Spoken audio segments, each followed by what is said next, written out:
Ya se está viendo. Entonces, bueno, este tema es importante porque eh, muchos de los pacientes que están en los centros de rehabilitación tienden a presentar este tipo de adicciones y esto es por un método que se llama método de sustitución. Entonces, la mayoría que inicia con una adicción, por ejemplo, al alcohol, después de un tiempo, si tiene una mala prescripción o no tiene prescripción y tiene este tipo de fármacos y los empieza a usar para eliminar algunos síntomas relacionados, sobre todo cuando se está en las primeras etapas de desintoxicación y de, pues ya en el periodo de rehabilitación ambulatoria, o ya lo que es la recuperación, si no se está correctamente prescrito un fármaco de estos, entonces van a tomar esta sustancia como sustituto de de lo que se llama la droga de impacto o a la que más están acostumbrados. Y esto es porque el, el paciente con la enfermedad de drogodependencias, independientemente del tipo de droga, ya en la carga genética ya tiene esto, ya tiene problemas de adicción. Entonces lo que él va a buscar es la sensación de placer, euforia, calma, quietud que produce cualquier tipo de droga. Entonces esto va a cambiar de un individuo a otro. Algunos, la primera dosis les puede causar eso el alcohol, a otros no. Sin embargo, prueban el cannabis o el PVC o las metanfetaminas y pueden tener ese efecto, entonces a eso es lo que los va a enganchar. Esa sería la droga de impacto.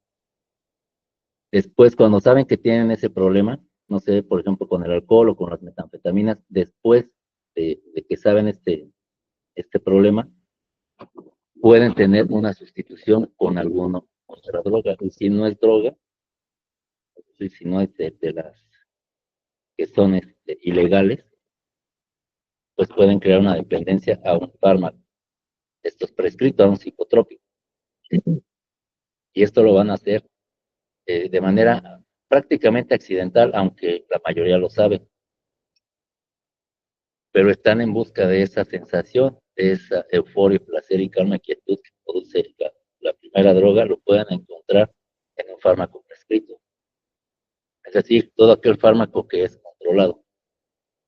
Entonces, al no ser administrado correctamente o si se automedican, puede ser la automedicación, puede ser del mismo paciente o puede ser también dada por la familia si no está correctamente bien ese fármaco, pues pueden caer fácil en una sustitución y hacerse adictos a estos fármacos.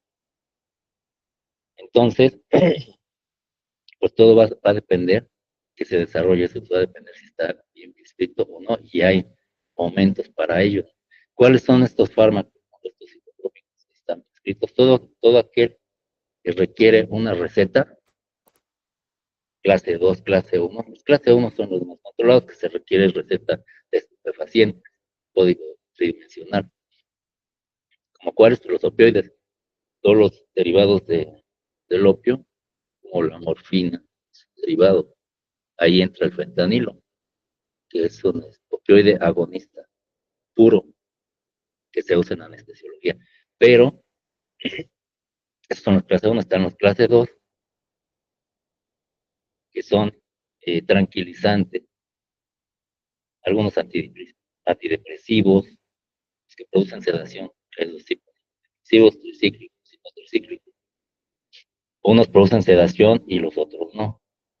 Entonces, los que producen sedación, como la amitriptilina, pues estos entran en esta clasificación, tienen que tener una receta clase 2, que son recetas foliadas, tienen que todo estar preso, la dirección del médico, cédula profesional, teléfono, etcétera. Sobre todo el folio, deben ser foliadas, porque si no, no las aceptan farmacias. Entonces, sobre todo a los tranquilizantes, a los antidepresivos, también algunos fármacos que se utilizan en psiquiatría, como los fármacos modificadores del estado de ánimo.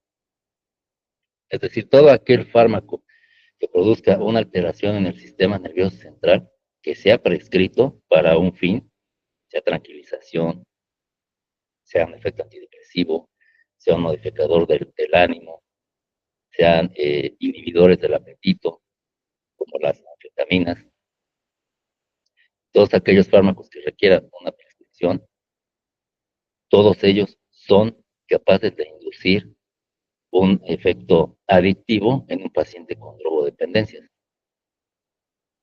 Entonces,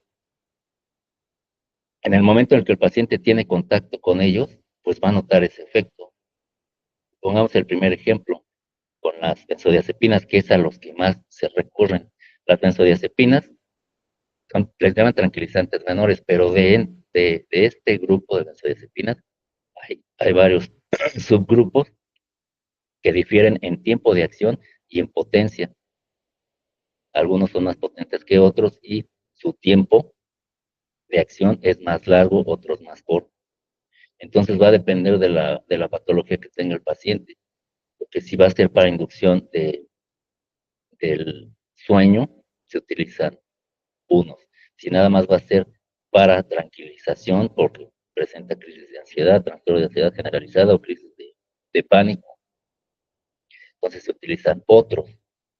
Y así, dependiendo, algunos también se usan como el alprazolam, se utilizan como coadyuvantes en el tratamiento de la depresión en asociación con antidepresivos.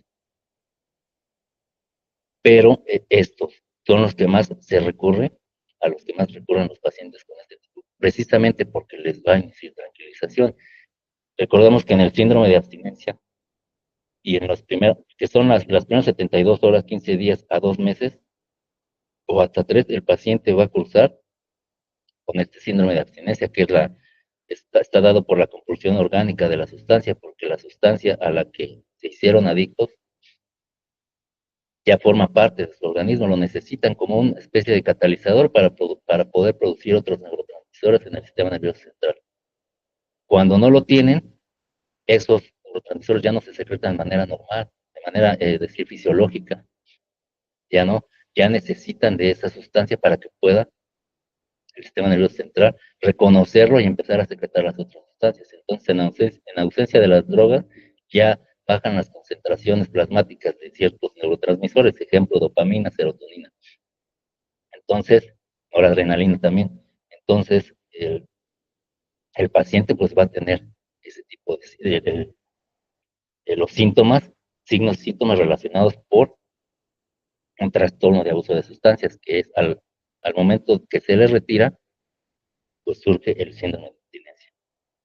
Característicos, signos, síntomas, pero dentro de ellos va a ser nerviosismo, irritabilidad, ansiedad, temblor, sudoración, etcétera, ¿no? Más obviamente los cardiovasculares, hipertensión, taquicardia, etcétera. Todo con lo que se vómito, diarrea. Entonces, la mayoría de estos signos y síntomas se pueden abolir. ¿Con qué? Con una benzodiazepina. De hecho, se usa en el tratamiento del síndrome de abstinencia y el, la desintoxicación, son fármacos de elección, pero siempre y cuando estén prescritos por un médico. Y esto tiene que ser por un tiempo desde la dosis, que es individual para cada paciente. Y dependiendo qué es lo que tienen, porque una misma de benzodiazepina, por ejemplo, el ribotril, el clonazepam, no se puede indicar para todos los tipos de trastornos y no para todos los pacientes. Entonces se tiene que hacer una valoración médica previa para saber qué tipo de benzodiazepina se le va a prescribir a ese paciente. Entonces no con una se van a cubrir todas. Así no se prescriben, entonces ese es el punto número uno. Segundo, la dosis. No todos van a requerir, ejemplo, 2 miligramos de inicio. Algunos pueden requerir menos. También es bien cierto que un paciente con una drogodependencia a ciertas sustancias, por ejemplo, las metanfetaminas, es muy difícil que una baja dosis, por ejemplo, 0.5 de clonazepam, le produzca el efecto deseado. Pero bueno, ya de ahí podemos iniciar con 1 miligramo. O sea, siempre se inicia con una dosis baja y después la dosis de mantenimiento y evitar las dosis excesivas, salvo en situaciones, por eso se tiene que hacer una valoración previa y ese es el examen físico inicial. en la primera fase del tratamiento, que es el detox, y lo que vaya saliendo, bueno, desintoxicarlo, aparte de ese tratamiento del síndrome de abstinencia y lo que vaya saliendo de la suspensión abrupta de una sustancia, porque van saliendo cosas, como ya lo hemos visto, ¿no? Desde lesiones gástricas que estaban escondidas por la misma, gastroenterológicas que estaban escondidas por la misma, el efecto de ciertas drogas, problemas odontológicos, problemas cardiovasculares, problemas de piel, etcétera, ¿no? De todo, dependiendo del tipo de droga, ¿no? Por ejemplo, en alcohol, pues es casi en su totalidad, todos los órganos y sistemas del cuerpo no que dañan, pero el mismo consumo va ocultando signos, síntomas característicos, como un ejemplo, el dolor. La mayor parte de las drogas ocultan el dolor, y el dolor es un síntoma casi universal de muchas enfermedades. Entonces, al ocultarlo, pues el diagnóstico no se puede hacer, pero ya cuando se suspende esa droga empieza a doler, por ejemplo, las odontalgias, dolores odontológicos, y empiezan a presentar pues, infecciones paradontales, etcétera, ¿no? Problemas de tercer molar retenido, todo ese tipo de cuestiones que si bien no se trata, pues pueden llevar a consecuencias graves. Entonces, ese tipo de manifestaciones eh, las debe uno de tomar en cuenta para poder prescribir esa benzodiazepina. Entonces, quedamos en que es, dependiendo del examen físico, depende de cada paciente, va a ser la benzodiazepina. Otro, la dosis inicial con dosis bajas, etcétera. Y después la dosis de mantenimiento. Y va a ser por un tiempo corto, va a ser solamente por un tiempo corto. No se deben de dar tratamientos prolongados con estas sustancias. ¿Por qué? Pues porque hay la predisposición a crear una adicción, es decir, que lo tomen como sustituto. Entonces ya si se seleccionó qué tipo de benzodiazepina, qué tipo de, bueno, la dosis, ya dosis de mantenimiento y el tiempo. El tiempo estimado, bueno, va de 15 días a 2 meses máximo. Y después de esos 2 meses se va disminuyendo la dosis. O hay una sustitución por otro fármaco que no tiene el potencial adictivo, es decir, no produce adicción. Y se puede dar, por ejemplo, para inducir el sueño. Pero entonces, en el caso de las benzodiazepinas, pues nada más es lo que se tiene que tener cuidado para que no se produzca esto.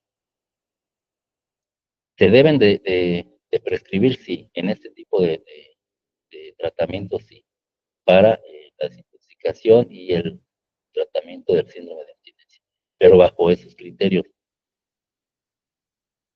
¿Qué no se debe de hacer? Bueno, el paciente no se debe de automedicar, porque luego esos fármacos pueden estar en casa, ya sea que algún familiar los tome y que él sepa que están. Si él se automedica iniciando con una mala dosis, no, obviamente no va a saber qué tipo de espina, nada más va a saber si es Clomazepam, si es Rivotril, si es Valium, si es Tafir, si es Lexotan, etcétera. Entonces él va a saber que tiene un tranquilizante de casa y no lo va a hacer de forma correcta. Y al iniciar con una dosis alta y que le quite los, los síntomas relacionados con la abstinencia, incluso ya después de 2 meses o 3 meses, y que cierto problema emocional que no tenga la capacidad todavía de poder sobrellevar una situación así y esté sometido a estrés crónico, puede recurrir a ello. Entonces, sabiendo que las tiene ahí, pues las puede consumir de manera inadecuada. Entonces, ahí hay riesgo. Si en la primera dosis, como al inicio con la droga de impacto, si él al tomar esa pastilla de la casa, la toma, la consume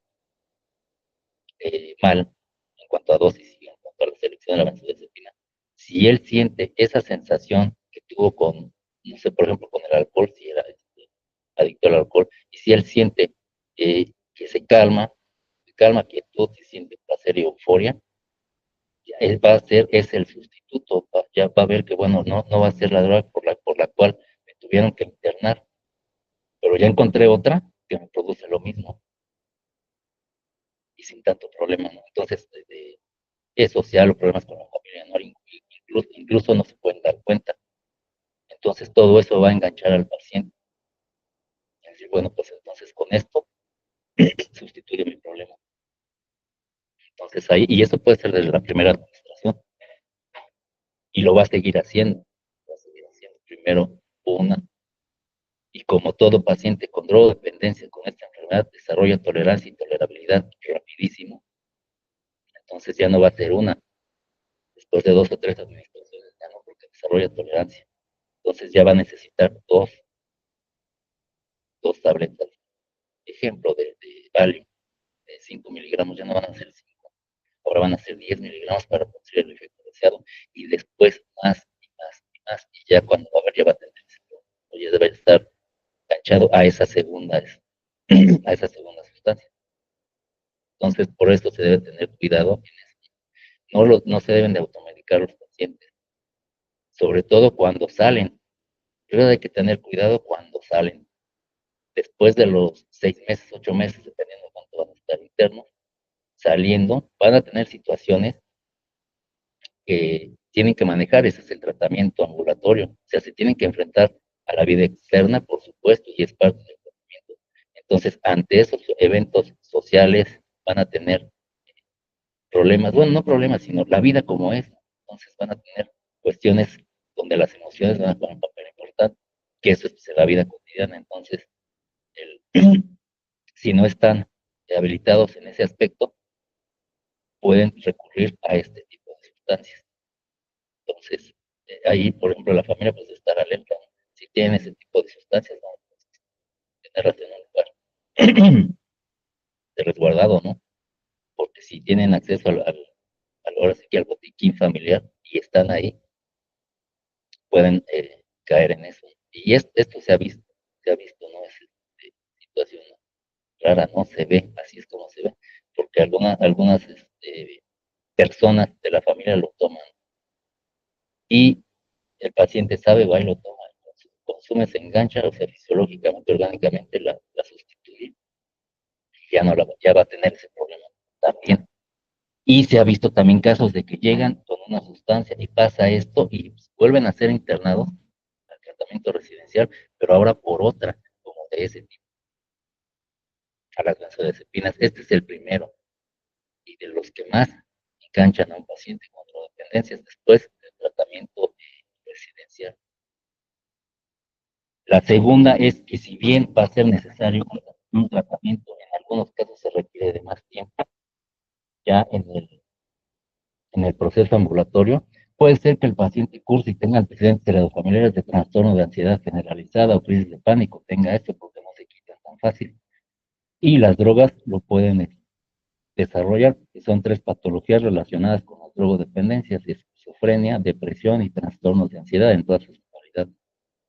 Entonces, en algunos pacientes va a ser necesario que un tratamiento así con ansiolíticos benzodiazepínicos se extienda un poco más, pero solamente que sea prescrito por un médico, no que se automediquen, no que se les proporcione la familia, ni mucho menos los amigos, ¿no?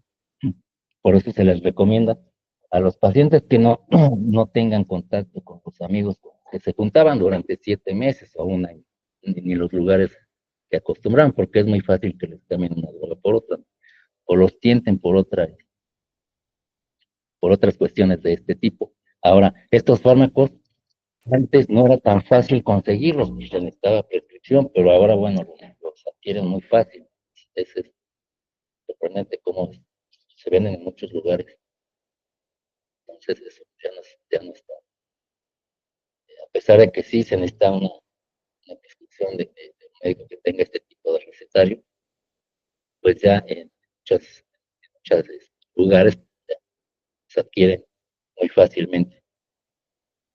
Entonces, cuando se requiere un tratamiento así, ya de extenderlo más ya en el tratamiento ambulatorio, pues sí debe ser prescrito por un médico, y obviamente la familia pues lo debe orientar hacia eso.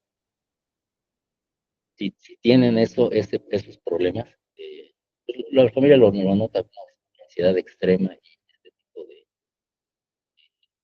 de patologías que son características del paciente, entra en un estado de angustia donde siente que le falta el aire, que se va a asfixiar y quiere ventilación, no puede salir corriendo, o siente que se va a morir, taquicardia, que ya está dando un infarto, eh, o que se va a volver loco, ¿no? Cuando está pasando. Bueno, orgánicamente sí, pero no va a pasar de ahí. Entonces sí requiere tratamiento, claro, ¿no? Porque puede haber consecuencias cardiovasculares, pero tienden, o sea, el componente psicológico pues tiende a agravar el cuadro. Entonces, en este tipo de situaciones, la familia sabe cuando lo tiene y si es necesario, por eso es importante el seguimiento médico después del tratamiento residencial. Es seguimiento médico, seguimiento psicológico, seguimiento espiritual, emocional. Entonces, cuando ellos saben, tienen este tipo de información, bueno, pues es más difícil que puedan recurrir a este tipo de fármacos y desarrollen contradicción. Lo que nosotros hacemos en el centro de rehabilitación, en los casos de centro de rehabilitación, es darle este tipo también de pláticas, porque también las reciben ellos. Y les hacemos ver que esto, pues, se pueden caer muy fácil en esto, porque algunos tienen como mitos, ¿no? Bueno, es que si tengo el problema de alcoholismo, o bueno, si tengo el problema de consumo de metanfetaminas, trastorno de uso de metanfetaminas, entonces ese es el problema, pero yo puedo, o sea, yo puedo tomar alcohol, pues eso piensan, ¿no? Si tomo alcohol no hay problema, o puedo tomarlo, siempre y cuando no consuma metanfetaminas, porque ese es el que tengo, ¿no? Así piensan algunos. Y es un mito, ¿no? Eso es algo completamente erróneo, porque si hacen eso están cayendo en la sustitución. Y tarde o temprano, si empiezan a consumir alcohol, eso los va a llevar al consumo de las metanfetaminas, al consumo del crack, al consumo de opioides, de todo lo demás, ¿no? Entonces, no, realmente cuando se tiene, el paciente que tiene drogodependencia lo va a hacer a cualquier psicotrópico, a cualquier, nada más va a cambiar una cosa por la otra, esa es la sustitución. Al final de cuentas, lo que busca el paciente, lo que busca el organismo es sentir placer, euforia, calma, quietud, eso, pues todas las drogas lo van a producir, unos más que otros y depende también del organismo. Entonces, van a caer en esa sustitución cuando dejan una droga por la cual fueron internados, pero caen en otro fármaco, en este caso un fármaco prescrito como las benzodiazepinas, adquieren lo mismo que con la otra, ya se enganchan.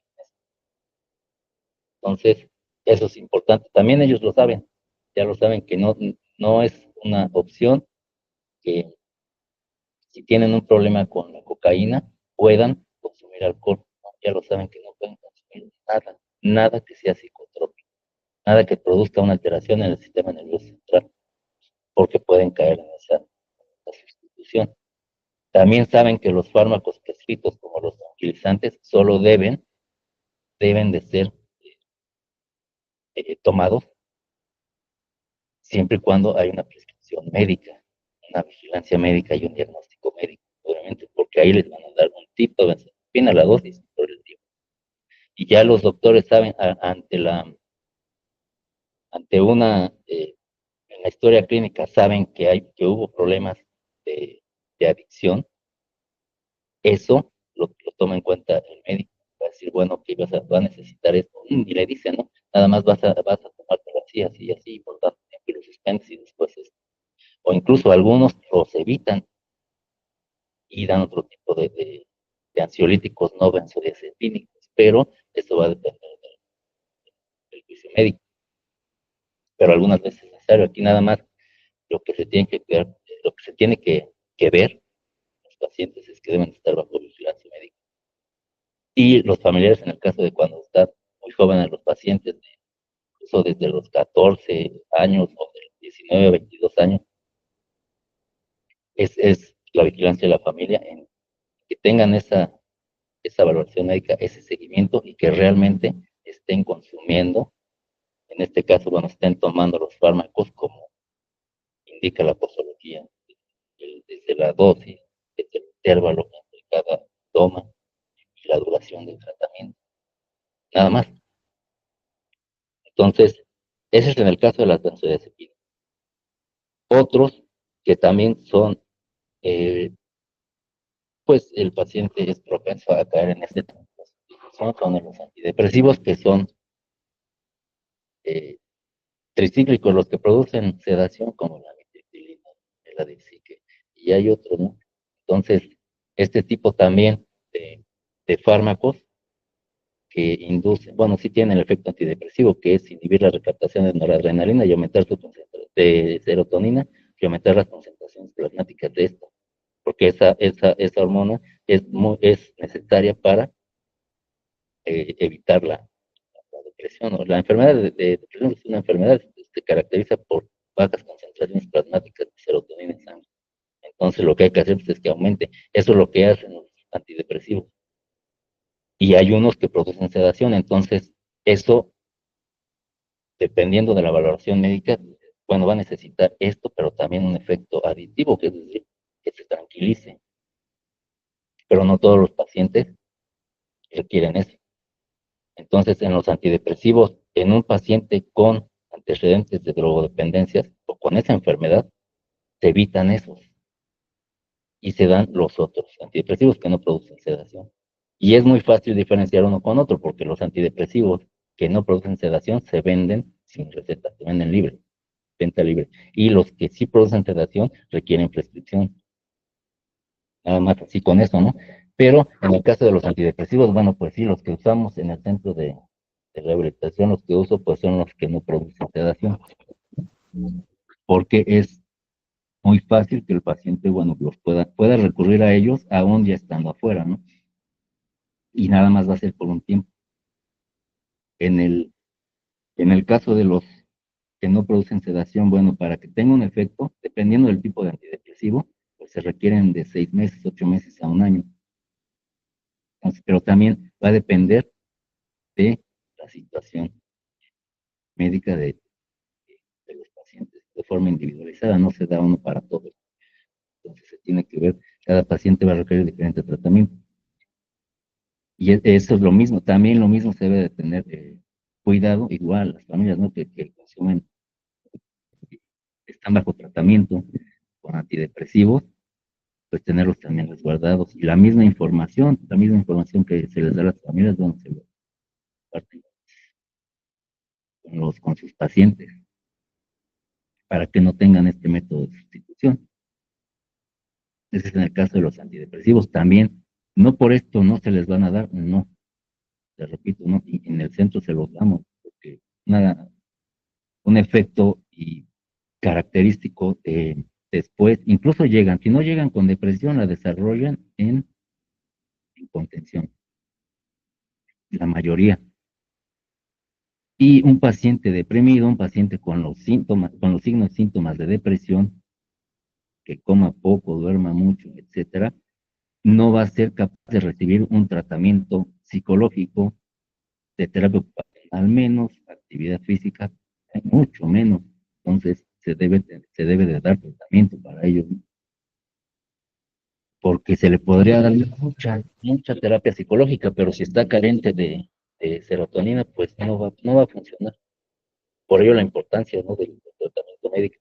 Pero repito, debe de ser bajo esa prescripción y con un correcto diagnóstico del paciente, ya con todos sus antecedentes, patológicos, no patológicos, heredofamiliares, etcétera. Entonces, sí se pueden dar, claro que se pueden dar y son necesarios, no en todos los pacientes, pero sí en el 70%. Sobre todo los que consumen, por ejemplo, se ve mucho en los que consumen alcohol, y ya de tiempo. Entonces, estamos hablando que la mayoría de los pacientes llegan en fase 3 de adicción, ya es con la compulsión orgánica, porque la sustancia ya lo necesitan para sentirse bien, el organismo ya lo necesita. Entonces, la mayoría está en esa fase. Ya son de tiempo de consumo de más de un año, mínimo un año. Después de un año ya se necesita la contención, pues el tratamiento residencial. Entonces, ya, o si no vienen con depresión, o tienen estos antecedentes de ser depresivos, tener esta enfermedad, la van a desarrollar con el consumo y van a aumentar estos signos y síntomas de esta depresión en la contención. Entonces es necesario darles el tratamiento para que puedan recibir las otras 4 disciplinas. Pero cuando salen, pueden recurrir otra vez a ellos. Entonces, ahí se debe de cuidar.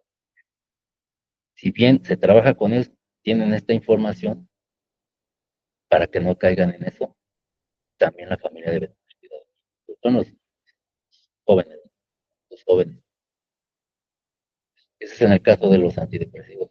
Otros son los fármacos que se utilizan en clínica del dolor, pero estos, sobre todo los derivados de la morfina, todos los opioides, derivados del opio. En, en ciertas patologías dolorosas se prescriben estos, no solamente la morfina para dolores oncológicos o cirugías traumatológicas graves, llamamos amputación o alguna cirugía de columna. Muchos fármacos de esos se prescriben en dolores crónicos, dolores crónicos, por ejemplo, también se prescriben. Por ejemplo, en síndrome radicular lumbar, pargia crónica, etcétera, ¿no? Discopatías, o sea, problemas de columna vertebral que cursan con dolores graves, se prescriben los opioides. Y algunos pacientes en el centro de rehabilitación desarrollan dolor crónico, sobre todo problemas de síndrome radicular lumbar. Bueno, o le llaman también ciática. Problemas relacionados con ese tipo de dolores a veces son necesarios los opioides. Pero también, cuando saben este tipo de información, y afuera es común que estos fármacos circulen. ¿En dónde? Pues en los círculos que hay, donde se reúnen para consumir este tipo de fármacos y circulan. Como cuáles es la morfina, los fármacos sintéticos, la buprenorfina, la nalbufina, heperidina y otros, pero principalmente y ellos los conocen incluso hasta por sus nombres comerciales. Por ejemplo, la brospina es la buprenorfina, la conocen como brospina o como tenquesi. La nalbufina, novain. O sea, ya se saben los nombres, no se venden, ¿no? De patente ya se lo saben. Entonces, eso es muy fácil que alguien que los consume se los puedan proporcionar, ¿no? O sea, les dicen, ya probaste esto, no te vas a sentir bien, se te va a quitar esto. Y también, cuando tienen una adicción previa, por ejemplo, al alcohol o a las metanfetaminas, pueden caer en eso, ¿no? Pues si tienes este problema, ahora toma esto. Ejemplo, la buprenorfina, inyéctate prospina, inyéctate buprenorfina eh, por vía subcutánea con la de insulina, o por vía endovenosa, o por vía intramuscular, o incluso tómatela. Rompe la ampolleta y tómatela. Entonces, eso también les va a producir los efectos de los opioides, ¿no? También va a haber euforia, va a haber placer, calma, quietud, nada más que con los opioides va a haber somnolencia y va a haber otros problemas relacionados con ese tipo de opioides. Aquí lo que es peligroso es que todo opioide, también, bueno, de ahí, de los otros grupos, y ahora que se está vendiendo mucho, ya tiene casi los años, es el fentanilo.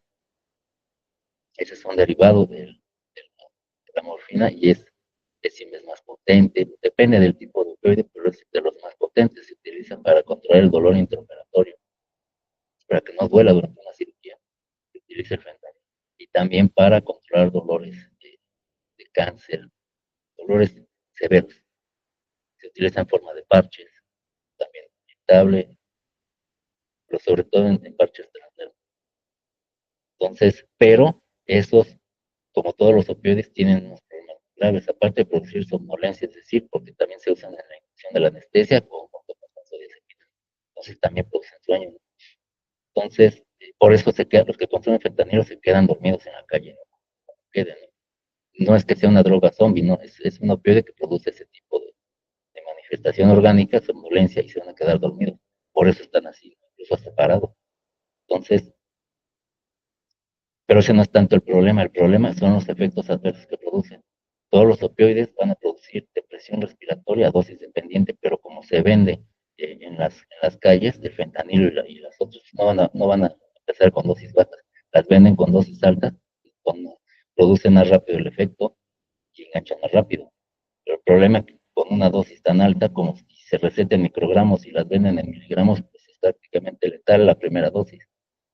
Entonces, la depresión respiratoria y depresión cardiovascular, esos son los problemas, por eso son tan letales. La sobredosis es muy fácil. Y pues, ¿de qué? De insuficiencia respiratoria o de infarto, ¿no? Pero ya inducido por fármaco. Ese es el problema con los opioides. Pero ese es el caso del fentanilo, que es el más grave. Pero están también los otros. Los que les decía, inician con morfina, como buprenorfina o el tengesis. Se le inyecta, te la tomas, te la guardas. Y produce ese efecto, pues ya los enganchó. Entonces es muy fácil que desarrollen esa adicción. Los opioides son de los fármacos psicotrópicos, de los fármacos que se prescriben con potencial adictivo más alto, porque está mediado por receptores y está actuando en los receptores del sistema nervioso central, y hay unos que son encargados exactamente de la adicción, que son los receptores MU. Todos esos se unen a esos receptores y más rápido producen adicción. Entonces, y así están la mayoría de los fármacos de las drogas, tienen que ver con receptores. Entonces, esos opioides tienen un alto potencial o alto porcentaje de adicción, incluso desde la primera dosis. Ya eso es un problema, los efectos adversos, insuficiencia respiratoria, insuficiencia cardíaca, disminuye la presión arterial de forma súbita. Eso es a dosis dependiente, pero repito, pues son dosis altas como las venden. Entonces, pero dentro de los fármacos que están prescritos y que se pueden tener en la casa o que les pueden, eh, bueno, ni amigos, ¿no? Los conocidos con los que se juntaban, es muy fácil que se les proporcionen estos fármacos, porque ya los tienen, los adquieren muy fácil. Entonces puede ser, el primero es el tengesidina, la norfina, que se vende como país, y la mepredina, que es el demerol. Y todos estos fármacos se pueden usar y se usan en dolores crónicos, como decía, y también se pueden tener en la casa.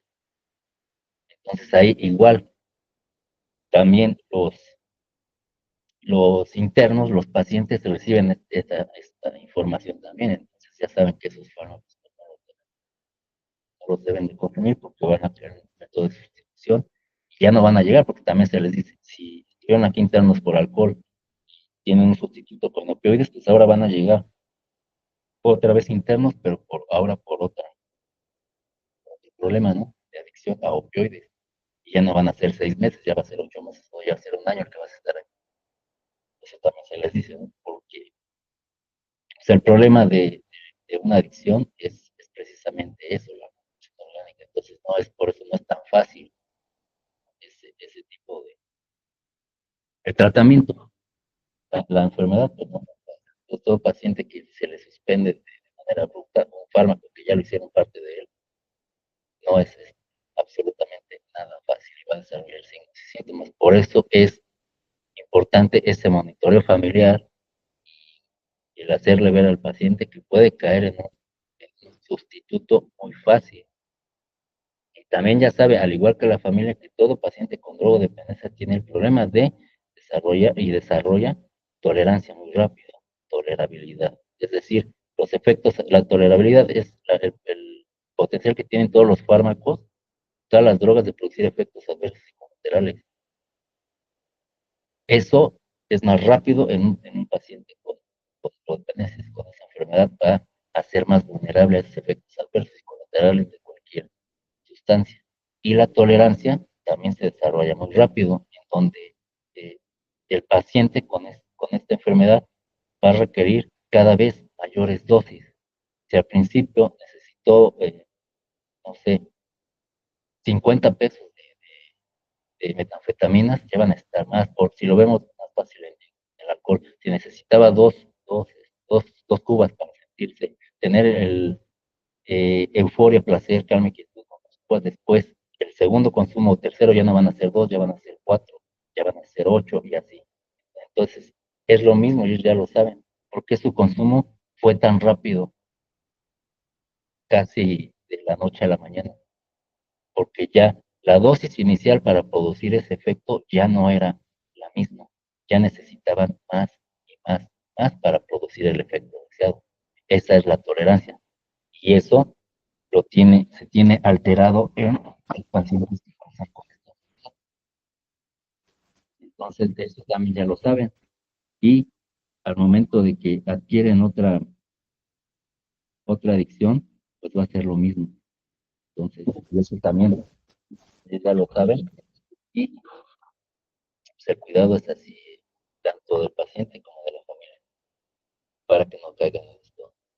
Por eso también a veces es importante monitorear su medio, ¿no? El entorno social, porque si bien se les recomienda que no regresen a él, pues a veces es como pues, imposible, ¿no? Pues ahí viven. Pero sí se puede estar monitoreando por parte de la familia. Sobre todo el primer año cuando egresan, si no vuelven a esos patrones o conductas adictivas, readictivas, porque ya cuando están otra vez haciendo ese tipo de cuestiones, pues ya están a un paso del consumo. Entonces, por eso se deben evitar esas cuestiones. Entonces, de los principales, pues son esos, ¿no? Los opioides, los tranquilizantes y los antidepresivos. Hay otras sustancias que también son controladas que pueden causar esto, ¿no? Pero las primeras tres son las más. También, bueno, están obviamente las anfetaminas, las fármacos que algunos médicos utilizan para la reducción de peso, como la Sanlix. Entonces, este tipo de fármacos, pues bueno, obviamente también producen adicción. Y los efectos colaterales, pues son severos, ¿no? Sobre todo a nivel cardiovascular. Entonces, pero esos son menos, ¿no? O sea, en grado de presentación, pues es menor cuanto a esos fármacos. Pero en los otros, los antidepresivos, los analgésicos y los tranquilizantes, ahí sí, que es donde se debe tener cuidado. Cuando la mayoría de este tipo de adicción a estos fármacos lo hacen por sustitución. Sí hay algunos que llegan al centro de rehabilitación y los internan por estos problemas, sí, pero son muy pocos en realidad. Son muy pocos los que llegan por adicción a los tranquilizantes, nada más, ¿no? O sea, la mayoría llega por alcohol, o sea, alcoholismo, o por trastornos por metanfetaminas, por crack, por PVC, incluso hasta por psilocibina, los hongos alucinógenos, a los opioides, sí, entonces, porque ahora como les venden en sustitución anfetaminas con fentanilo, entonces producen adicción a los opioides y a las metanfetaminas, una adicción doble. Es porque no lo saben, no saben que ya lo combinan con eso. Pero que lleguen así por adicción únicamente a los tranquilizantes es muy raro. Lo que se ve más en los centros de rehabilitación o hablando de este centro de rehabilitación, son las adicciones ya causadas por sustitución. Llegan por las otras y estos fármacos que les acabo de mencionar los utilizan para quitarse los efectos sobre todo efectos del sistema nervioso con estos fármacos y por las características de la tolerancia, la tolerabilidad, la tolerancia cruzada, la facilidad que tienen para producir otra adicción. Entonces, por eso así llegan, no solamente adicción a eso, pero sí por sustitución. Y estos son todos los fármacos, o sea, la familia cómo se da cuenta de ello y cómo lo ven. Todos los fármacos que se prescriben que se necesita receta, ya sea de pacientes, sea clase 1 o la clase 2, esos son los fármacos que son los de riesgo, ¿no? Todos los demás, ¿no? No hay problema con eso, incluso luego tanto la familia como los internos tienen ese tipo de duda, ¿no? ¿Qué pasa con los otros fármacos? Pues no va a pasar nada, ¿no? O sea, a veces pueden pensar que, no sé, con algunos analgésicos antiinflamatorios no esteroideos pues van a crear adicción. En realidad no. O sea, ninguno de estos fármacos les va a producir nada. O sea, yo les digo, si se quieren drogar con ketorolaco no lo van a lograr, con ibuprofeno menos. O sea, ese tipo de fármacos no producen absolutamente nada. Lo único que se van a provocar es una lesión gástrica o incluso se perforan el estómago, lesión renal, lesión hepática en el caso del paracetamol. Todos los fármacos que no son prescritos tienen efectos adversos y colaterales. Esos son los que se van a presentar, pero potencial adictivo no lo tienen. Y ya les digo, no se metan en receptores o por qué no. Nada más, véanlo así, los que venden de forma libre no tienen ese problema. Y los que se venden prescritos, bueno, pues eso sí, son psicotrópicos. Todo fármaco que produce una alteración del sistema nervioso central tiene potencial adictivo. ¿Qué efectos? Pues euforia y placer. Calma, quietud como los tranquilizantes, analgesia potente como los opioides, pero no nada más la analgesia, sino la sedación, tranquilización, incluso somnolencia, porque también algunos buscan ese efecto para, pues, apagar todos los otros efectos del síndrome de abstinencia, ¿no? Entonces, prefieren estar en un estado somnoliento a tener sudoración, taquicardia, nerviosismo, por la suspensión abrupta de la primer droga, ¿no? La droga de impacto. Entonces, por eso caen en esa adicción por sustitución. Pero todos los fármacos, no, todos los otros fármacos que no requieren prescripción no tienen ese problema, ¿no? Si bien hay algún tipo de, de acción psíquica o psicológica, podría ser, porque hay pacientes que se les dan placebos, hay pacientes que consumen, bueno, había un caso ahí de problemas así y se le daba, él tomaba mucho ibuprofeno, un paciente ibuprofeno, y sentía que eso pero no tenía conocimiento, no sabía ni lo que era. Entonces, nada más al ver la caja, sentía que al tomar un fármaco ya iba a tener un efecto eufórico de placer, pero en realidad no. O sea, le dije, si tú lo dejas de consumir no va a pasar nada, únicamente no va a pasar nada.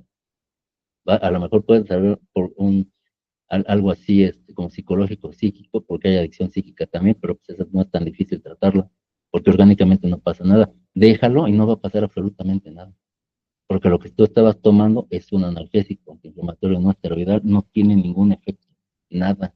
Lo que es el dolor y tiene otros efectos, pero que se utilizan con fin terapéutico, pero para tú producirte sedación, olvídalo, euforia, menos. Lo que te estaba activando eso o engañando al cerebro es que tú pensabas que por ver la caja, por ver que es un fármaco, iba a producir eso, no. Entonces, eso también, porque luego también se tiene ese error en los centros de rehabilitación y no les dan los fármacos pensando en que se van a hacer adictos al complejo B o así, ¿no? o a otros fármacos que son necesarios para tratar el síndrome de abstinencia. Entonces, eso es un error, no pasa nada. Obviamente también, no por ser fármacos no prescritos, que necesitan receta de clase 2 o clase 1, no quiere decir que se puedan dar de forma así, ¿no? También debe haber una vigilancia médica y debe estar prescrito, porque hay efectos adversos y colaterales, entonces, y están relacionados a la dosis. Y también deben de ser por un tiempo, esto dependiendo de qué es lo que se va a tratar y de lo que tenga, ¿no? Otra sería, por ejemplo, las infecciones, porque también se cae en ese error. No te podemos dar nada porque eres adicto, te vas a hacer adicto a un antibiótico, pues no, es un error. No hay nada que justifique eso, o sea, a niveles farmacológicos, pues no hay justificación para eso. Pero bueno, esos tanto mitos y errores en los que se puede caer, no hay ningún problema, ¿no? Se les tiene que dar, se les tiene que tratar. No se pueden dejar sin tratamiento, mucho más ante una infección, cuando llegan con problemas en la piel o con, no sé, úlceras varicosas ya complicadas, no, que no se les trata. Y en algunos casos no les dan tratamiento, se les complica y si no pasa algo fatal, pues los externan ya a terapia intensiva por no haberlos tratado. Y eso es un error. Entonces, aquí no hay ningún problema con este tipo de fármacos, nada más, también debe llevar una prescripción.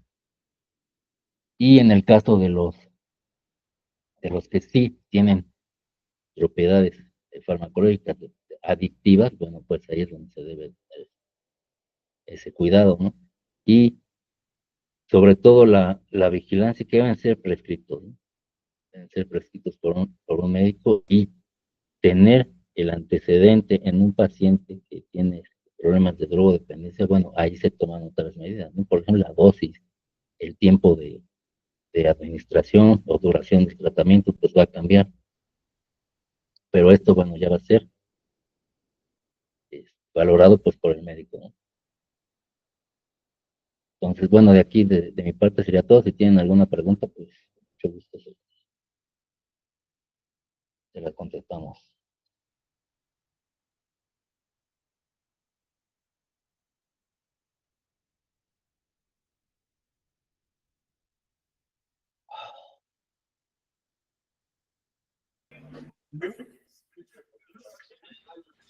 Ok, pues bueno, ya nada más les voy a mandar este folleto que encontré del NIDA, del National Institute on Drug Abuse, que siempre les comento, acerca de cómo prevenir y reconocer el abuso de los medicamentos de prescripción. El tema que estamos viendo, para recapitularlo y retroalimentar todo esto que nos compartió el doctor. Aquí vamos a encontrar varias puntos interesantes, como por ejemplo en qué consiste. Eh, es esta hoja, esta sería la segunda. ¿Cuáles son algunos de los medicamentos más utilizados? Aquí encontramos algunas gráficas, cómo dañan a nuestro cuerpo, cuáles son las posibles consecuencias del consumo, cómo dañan a jóvenes. ¿Qué son los depresores? Como hace un rato ya lo comentábamos, cómo afectan estos depresores al sistema nervioso central, por qué es peligroso utilizar medicamentos derivados del opio, cuáles son las posibles consecuencias del consumo y abuso de este tipo de sustancias. Aquí, por ejemplo, cuáles son con el medicamento que más suelen automedicarse, como lo comentamos también ya, la marihuana, la Vicodina, medicamentos para la tos, Adderall, tranquilizantes, la salvia, alucinógenos, oxycontin, sedantes, el MDMA, inhalables, la cocaína, la ritalina. Entonces, todo esto, ¿qué son los estimulantes? Cómo los estimulantes también vienen afectando al organismo. Los adolescentes, cómo es que se abusan de estas prescripciones médicas, los adultos mayores, y un glosario en donde también vamos a encontrar parte de todo esto. Aquí vamos a poder revisar y un par de referencias. Entonces aquí vamos a encontrar pues qué es el abuso de los medicamentos, qué es la desintoxicación, estimulantes, la metadona, naltrexona y todas estos conceptos que nosotros, la comorbilidad que nosotros estamos utilizando aquí para darle sentido a este tipo de charlas. Entonces, pues bueno, sería todo de nuestra parte, ya también para que se vayan a descansar. Si llegan a tener alguna duda, pues quedamos a sus órdenes aquí a través de WhatsApp, para poderlos atender y responder